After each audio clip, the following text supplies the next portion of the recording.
Arthur, muito bem-vindo ao Café na Arena. Obrigado. A Bolsa alega que ela não é um monopólio, porque você poderia negociar papéis no exterior, também que o mercado brasileiro precisa de uma bolsa forte para concorrer com as bolsas internacionais, né? Como é que você vê esses argumentos? Eles são justificados? Honestamente, Pavini, eu tenho tentado entender esses argumentos. Vou dar alguns números para, de repente, até você me ajudar a entender. O mercado brasileiro hoje, você fala competição internacional. Os investidores nacionais, o investidor brasileiro, ele já tem por regulamentação, por exemplo, o que a gente chama de um teto regulatório, ele só pode investir os seus fundos, né? 20% do seu patrimônio no exterior. Fundos de pensão e fundos de investimento. E fundos de investimento. Isso, então isso. Você tem os maiores investidores nacionais, que são os fundos de pensão, você tem os maiores investidores, que são a indústria de fundos, que é a quinta maior do mundo, que já tem uma limitação competitiva, né, para investir lá fora, 20%. Então ele é obrigado, 80% desse $1 trilhão, ele é obrigado a investir no Brasil. Eu não consigo ver como ele consegue investir lá fora, nesse primeiro momento. Pessoa física, ela tem uma dificuldade enorme de abrir uma conta no exterior e operar fora o risco de moeda. Você está trazendo, esse argumento, olha, você pode operar no exterior, ele traz implicitamente, além disso, para todos os investidores, um risco de moeda, além do risco, naturalmente, do ativo que ele vai negociar. Então, eu não consigo entender o argumento do investidor. Eu tentei olhar pelo argumento de empresas que abrem capital. No Brasil, apenas 7% das empresas listadas em bolsa, das empresas listadas hoje, que tem 300 e poucas empresas no mercado brasileiro, dessas apenas 6,90%, 7% são negociadas, têm ADRs no exterior. Então, também não vejo claramente um movimento fácil para as empresas brasileiras abrirem o seu capital no exterior. O terceiro ponto também que não me é claro nesse argumento, que para mim até é o mais importante de todos, é que, novamente, o grande objetivo das bolsas de valores é permitir o acesso a empresas, a financiamento de empresas no mercado, facilitar o acesso e facilitar com que a poupança de investidores encontre necessidade de investimento. Então, quando você diz, olha, você não está satisfeito, opera no exterior, você está exportando a poupança brasileira, você está exportando a capacidade de financiamento das empresas brasileiras. Então, a construção desse argumento, em termos de competição e de finalidade, né, de contribuição pública e social da Bolsa, ela é totalmente fragmentada e, para mim, se perde, fica distorcida. Existe um outro fator dentro dessa linha que diz o seguinte: o mercado ficou muito ruim para os investidores. A gente passa por uma crise e você vê o seguinte: pessoa física tem sofrido com a crise, o número de pessoas físicas, por exemplo, diminuiu na Bolsa. Ela era 30% em 2008, está em termos de 14%, 15%. E o número estrangeiro aumentou, que era 30%, está em 55%. Então, o que acontece? Quem sustenta o fluxo hoje no mercado é o estrangeiro. Então, o estrangeiro vem. E quem é estrangeiro? O perfil dele é o que faz a arbitragem. É exatamente a existência desses 7% de liquidez no exterior, né, de empresas de liquidez no exterior, que permitem que tenha a liquidez aqui. Então, eu não vejo esse argumento de competição internacional, claro. Essa ideia de bolsa forte para competir no exterior não me parece um argumento claro, me parece uma distorção da sua finalidade principal, um grande prejuízo à coletividade. Até porque, foi um dos entes que eu não falei nesse ponto agora, as corretoras também, elas abrem, como instituição financeira, o seu patrimônio, a sua empresa para o mercado nacional. Então, elas só podem prestar serviço no Brasil. Como é que elas vão, então, sobreviver? Tem que abrir uma corretora no exterior para poder participar do mercado internacional? É um argumento que eu ainda não consegui entender. Estou aberto a entender, mas para mim ele não carece de fundamento. E esse anúncio agora que a Bolsa vai praticamente comprar a CETIP, não é uma fusão, mas na prática a Bolsa vai incorporar a CETIP, que é vamos dizer assim, a Bolsa de renda fixa, né? Você acha que isso aí aumenta o monopólio da Bolsa? Isso vai tornar o mercado brasileiro menos competitivo por conta disso? Eu tenho duas visões. Uma, eu digo o seguinte: se eu fosse acionista das empresas, seria provavelmente um acordo fantástico, eu não vou opinar sobre eles, enfim. Mas sempre com uma preocupação. Se você olhar as bolsas no mundo, a grande maioria elas são bolsas especialistas. Quer dizer, uma especialista em ações, como a NYSE, a ICE é especialista em derivativos de energia, a Deutsche Börse, derivativos, né? A Euronext, ações.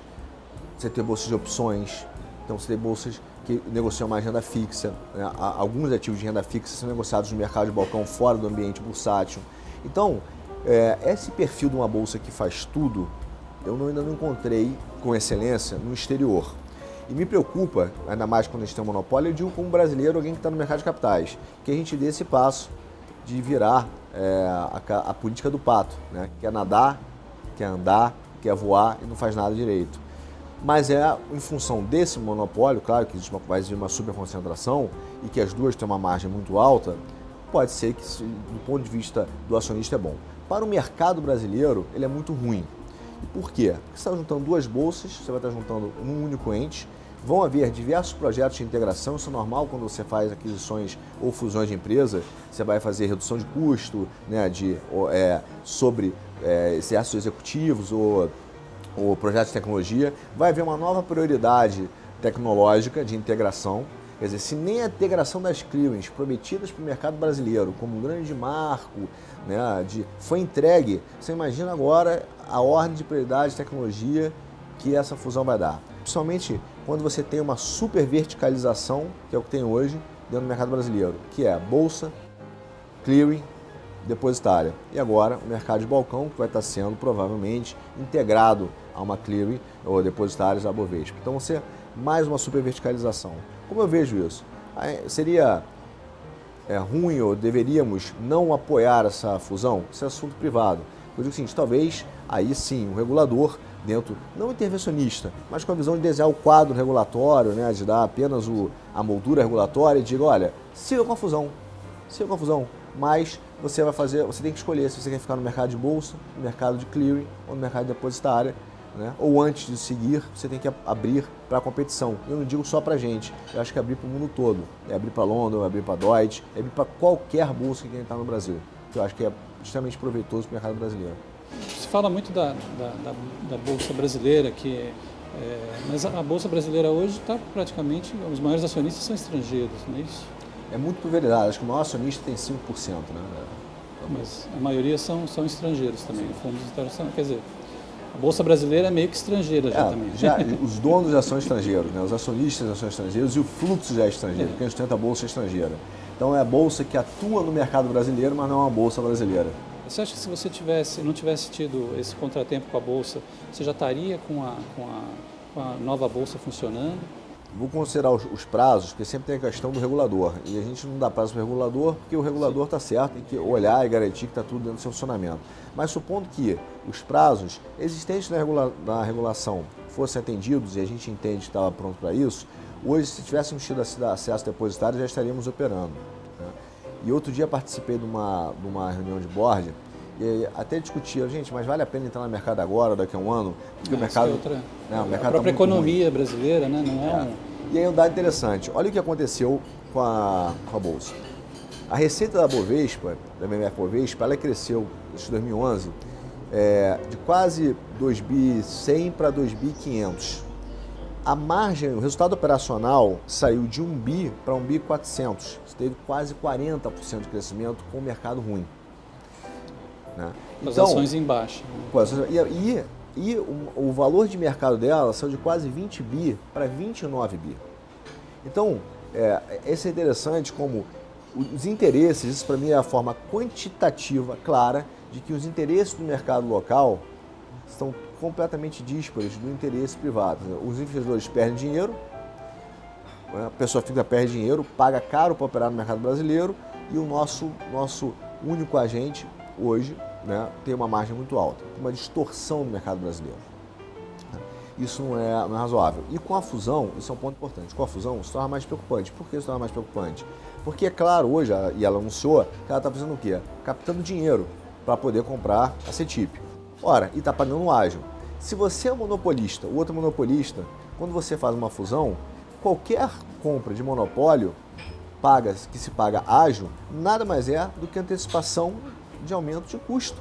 Esse ágio vai virar aumento de custo em algum lugar, porque não vai ser com a demissão de alguns executivos ou com a convergência de prédio, etc., que vai se economizar 1 ou 2 bilhões de reais. Então, obviamente, existe uma antecipação desse ágio, vai virar no futuro, né, e representa aumento de preço. Então, é ainda mais uma transferência dessa liquidez, né, desse recurso que existe na economia para o ente privado e que vai para a distribuição de dividendo para o acionista estrangeiro. Você acha que tem espaço para duas bolsas com o mercado, com a economia tão ruim? Você acha que tem... Eu acho que hoje é ainda mais essencial, porque um dos grandes problemas que nós temos é a dependência do Estado.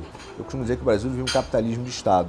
É difícil ter entidades brasileiras que não têm o mínimo de relacionamento com o capital público. O BNDES é o grande financiador, foi o grande financiador do crescimento. Exato. E está na hora, esse é um modelo que não se sustenta. Isso já é dito no passado e hoje se comprova. Não se sustenta. E qual é o grande ambiente? Nós não vamos resolver todos os problemas no Brasil, longe disso, Pavinho, mas qual é o grande, um dos grandes motores da economia que permite esse financiamento, que permita que a dependência do BNDES diminua, que a poupança privada enquanto financiamento das empresas? É a Bolsa. Então, ainda mais com uma política de desenvolvimento, de aumento de liquidez, eu acho que é chave, é essencial uma nova Bolsa no país, para que a gente possa aumentar a liquidez dos mercados, permitir que se diminua a dependência do BNDES, se diminua a dependência do governo e que a poupança privada tenha acesso a essa novas fontes de produtos, que o Brasil também é muito concentrado. Eu conversei com o Arthur Machado, ele é presidente da Americas Trading Group e conselheiro da ATS, empresa que está preparando uma bolsa de valores no Brasil. Mais uma vez, muito obrigado, Arthur. Continue com a gente, até um próximo Café na Arena. Até mais.